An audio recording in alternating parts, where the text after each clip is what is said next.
Well, a hot topic in any pit area you go to is tire doping, and whether or not this guy or that girl's doing it or not.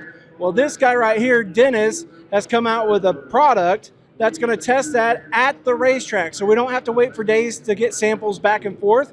It's the Rope-A-Doper, and Dennis is the inventor of it. Dennis, kind of tell me about this project and how it all came about. Yeah, sure.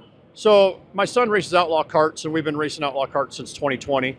And the tire doping has gotten into the outlaw karts. And, you know, we know we were racing against dope tires. And I got talking to some smart crew chiefs about what the dope actually does to the tire.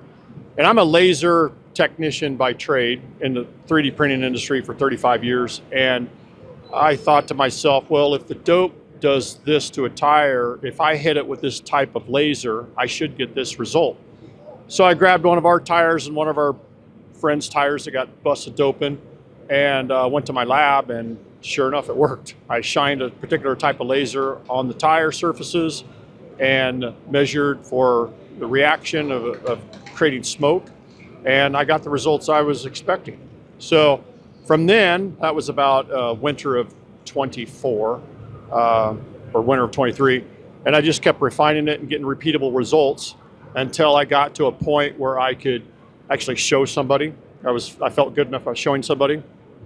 Thankfully, I live right outside Knoxville, Iowa, Knoxville Raceway. And I have Skip Jackson's a really good friend of mine who was on the tech team at Knoxville. So I had Skip come over to my shop, and I said, hey, Skip, I'm working on this project. Can you take a look at it and call BS on me if you think I'm way out in left field? And so Skip came over and took a look at it. And I had a very crude device there, basically a real cheap fixture, shining a laser on a tire. And Skip looked at it and he says, hey, you're onto something here. You keep going. So a few weeks later, he brings over his boss, Mike Profit from Knoxville Raceway. And Mike also takes a look at it and says, you keep going here. You're onto something. So throughout the rest of the winter, up until May, I developed and created an actual box that we could use. So it's the box the size of a right rear sprint car tire. And we used it at Knoxville Raceway from May all the way to past nationals. And we tested a lot of tires just in a little shed behind Victory Lane. Did outlaw shows, ASCS shows, Knoxville regular shows, even the late model nationals. We did tires there. So got a lot of data. Had a lot of support from the crew chiefs and the car owners. A lot of interest, and the Hahn family was there on an ASCS show, and they saw it, and they invited me down here to the shootout in the Chili Bowl.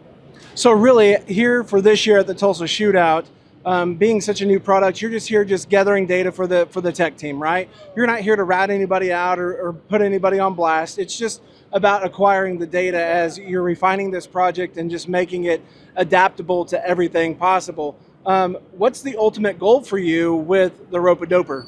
So the ultimate goal is I want to be a machine manufacturer and sell one of these to every racetrack in the country, because it can be used for both dirt and asphalt tracks, wherever people think there's doping is an issue. But it doesn't stop there with Rope-A-Doper. You also, I've seen you using this little item you call the nosy. Right. So how does the nosy work, and what is the nosy doing whenever you're checking it? Yeah, so the nosy came about just a week ago. So one of my karting buddies called up and said, hey, I can beat your machine. And I said, okay, how? Tell me, explain. And so he explained it to me, and I understood it. I said, well, let me have one of your tires. So I grabbed one of his tires that was doped on the inside, and I went to work in my shop. In a few iterations, I came up with a device called the nosy, and it will check for something not rubber air, in the inside of the tire. So the overall process of checking a tire in the Rope-A-Doper, how long does that take? We've got it set up where it's a 30-second process. So it tests for dope that's applied to the outside of the tire, or if it's on the inside that's worked its way to the outside of the tire. So we have it set so a unaltered tire will create smoke in 30 seconds. And when that benchmark is set, what I've seen in my lab and at tracks is that a doctored tire will smoke in half that time, 10 to 15 seconds. And then the nosy, how quick can you check something with the nosy? The nosy's within 5 seconds. So it's a detector that I have hooked up to an air device, and I'm funneling air in a certain way into this detector. And if it smells something other than regular air, it goes off immediately. You are absolutely breaking ground on something that has been needed for so long. How special does that make you feel? And do your kids think that you're cool doing this? Well, I don't know, my kids, they got their own deal going, but I do think they think it's pretty cool. Got a lot of interest from a lot of people. And it is fun. It's definitely gratifying. I'm a techie guy, kind of a laser nerd by trade, and I've had a lifetime goal of having a patent. So I've got a patent pending on this. I do think it's going to go through. I feel really good about it. Well, that's your warning right there. You better watch out. You better not pout, because the rope doper is coming to a racetrack or series near you.